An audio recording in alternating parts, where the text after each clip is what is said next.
if you're willing to answer the question, let's go around the round table and I'll give you 3 questions, one about OBL, one about the planes, and one about the towers. So we'll start off with Chad. You knew I was going to do this.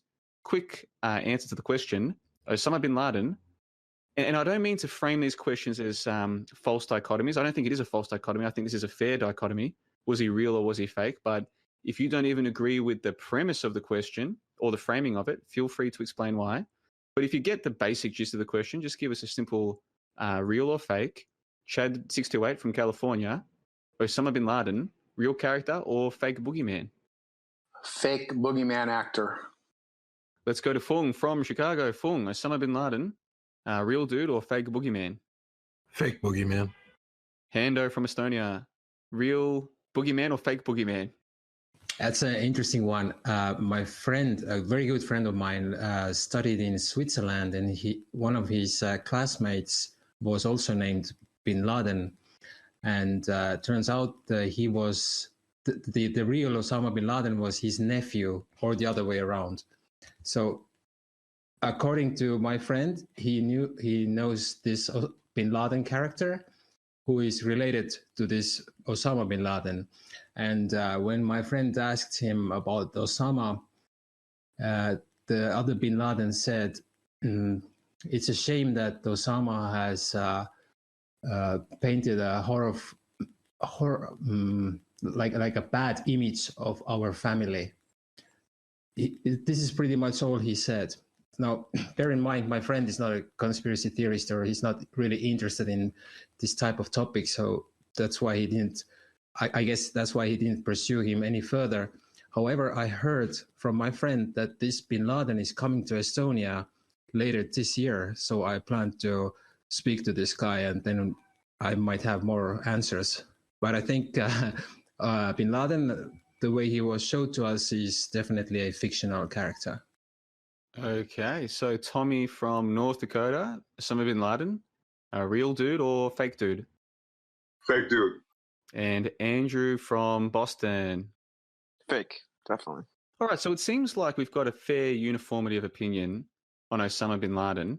Now we move on to a slightly tougher question, the planes going into the buildings. Forget Shanksville and the Pentagon, because if I even have to ask a question, we're in big trouble. So forget those ones. Let's focus on the planes going into the towers. So let's just focus on the TV planes. Real planes or cartoons? Chad from California. Cartoons. Wile E. Coyote. I think he slammed into the building. Context being the silhouette that Wile E. Coyote leaves behind when he goes into the same thing these planes did. Planes with aluminium wings leaving a silhouette just like a Wile E. Coyote. And people believe that this is real. Goodness gracious me. But that's all right. Let's go out to Nate in Illinois. Nate, you didn't answer OBL. Can you answer for us the planes, real or fake? Well, I think Osama bin Laden, yeah, he's just like a character. He's like a pro wrestler. But planes, I don't think it makes any sense why there would be any planes if it's a planned event. There's no need for it at all. Okay, so we got no planes. Yep, excellent. Let's go out to Chicago. Fung from Chicago. Planes, cartoons or real planes? Cartoons. Hando from Estonia. Cartoons. Tommy from North Dakota. No plans. And Andrew from Boston. No planes. Okay, so once again, it turns out we all seem... See, and anyone who thinks that I'm being cheeky here, I'm not, okay? Because when we get to my final question in this series, you'll see that I'm probably on my own, okay? So I'm not trying to build up a group consensus here. But it is amazing to me that on these 2 questions, we all do seem to agree. So somehow people agree with me up until this point, and then I lose them when I give them my conclusion. So this is fascinating stuff. Right, now we get to one that's a lot tougher, the buildings. Were the buildings built to be brought down? And of course, they were officially built in the late 60s, okay, the 1960s. The planning for them began decades before that, officially. So were these buildings built decades ahead of time to be brought down as part of 9/11? I think we might see some divergence of opinion on this one. Let's find out. Chad from California, the buildings built to be brought down or not? I have no evidence one way or the other, but if you said, Chad, if I were to give you a sum of money to force you to answer one way or the other, I would say I would agree that they were built to be brought down. I think it makes more sense. So that's interesting. So when you first encountered that idea, Chad, when you read me writing that, or you read an article, you heard me saying that these buildings were built to be brought down. What was your first response to that? Like, did you think I was being crazy, or like, what was your take? No, I didn't think you were being crazy because the whole thing is crazy. The rational side of me says, how can they build such a huge building and not worry about their return on investment? Who funded it? Because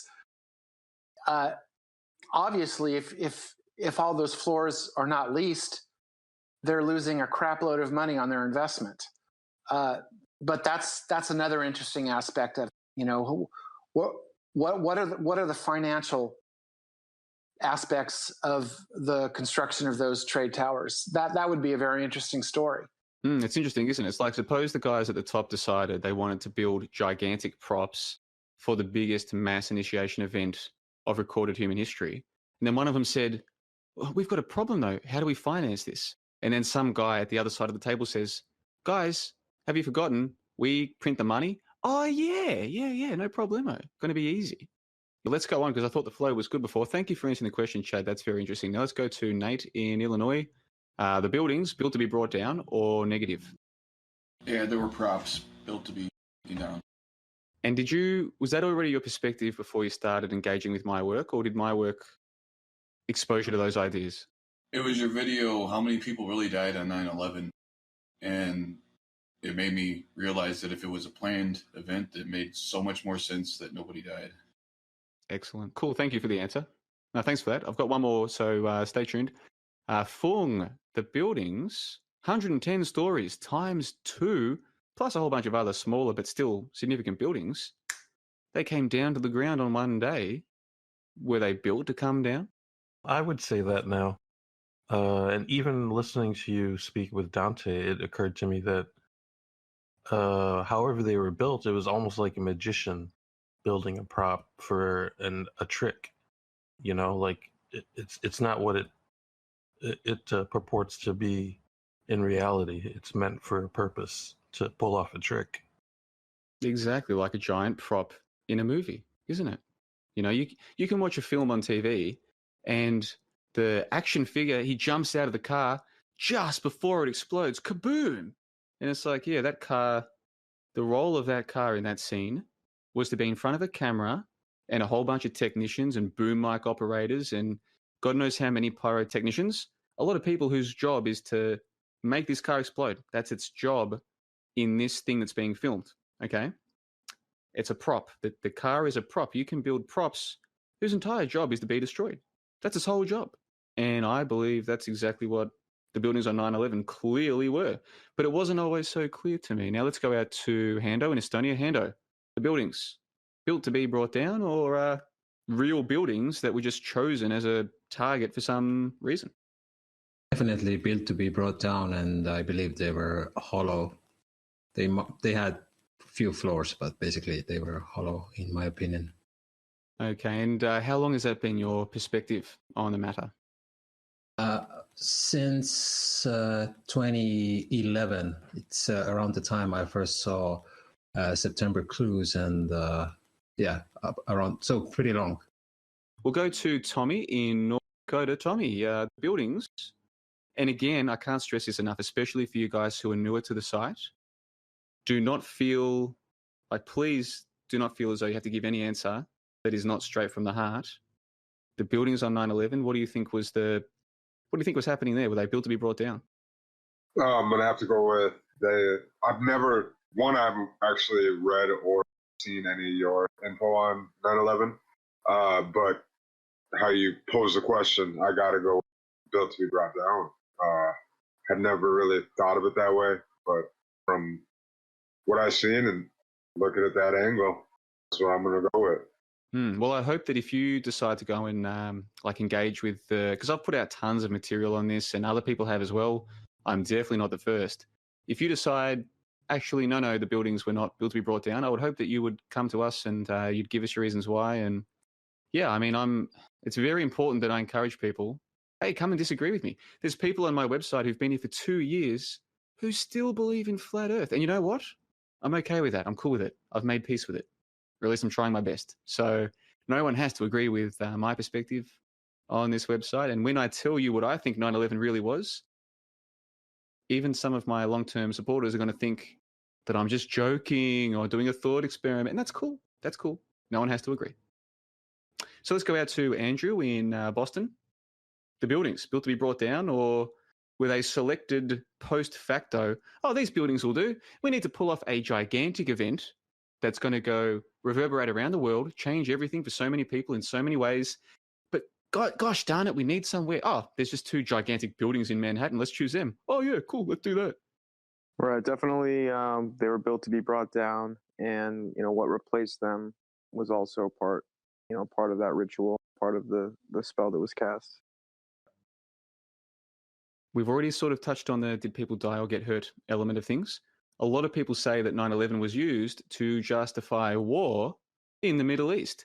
We're going to go and get Osama bin Laden in Afghanistan or Pakistan. We're going to go and get Saddam Hussein in Iraq. Okay, so 9/11 was justified or was used to justify war in the Middle East. And then some people say it was because they really wanted to catch the boogeyman. Obviously, none of us believe that, because apparently none of us believe that there was such a boogeyman. Oh, no, it was a false flag to go and capture oil. Yes, we had to go and capture the oil, you see. So now my question is, do you believe that there was a war in the Middle East subsequent to September 11? Let's go to Chad in California. Chad, did a war happen in the Middle East following 9/11? Something happened, but nowhere near as what it was portrayed. I mean, nothing even close. But something happened over there. I don't know what it was, but it was nothing. There was no mass bombings or mass killings or mass conflict. And why our politicians use 9/11, as a tool to get the American population to support the quote war, whatever you want to call it, is baffling to me. But Chad, I saw footage of Baghdad being bombed. Well, They couldn't fake that, could they? oh, they sure could. Really? They can fake stuff on TV?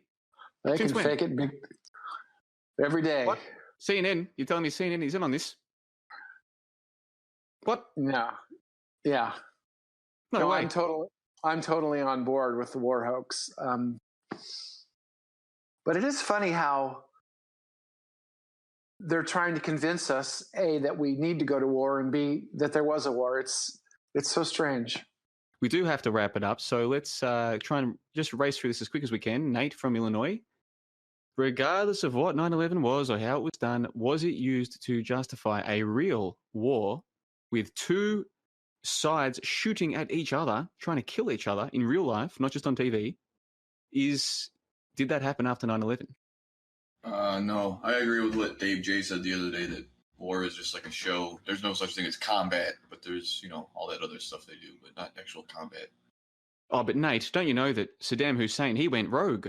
Yeah, he went rogue. He was going to sell his oil in euros, bro. Haven't you heard this? So the Americans had to take him out. And that's what I used to believe, too. Yeah, me too. Yeah. All right, let's go to Fung. Was there a war in the Middle East following September 11? No war.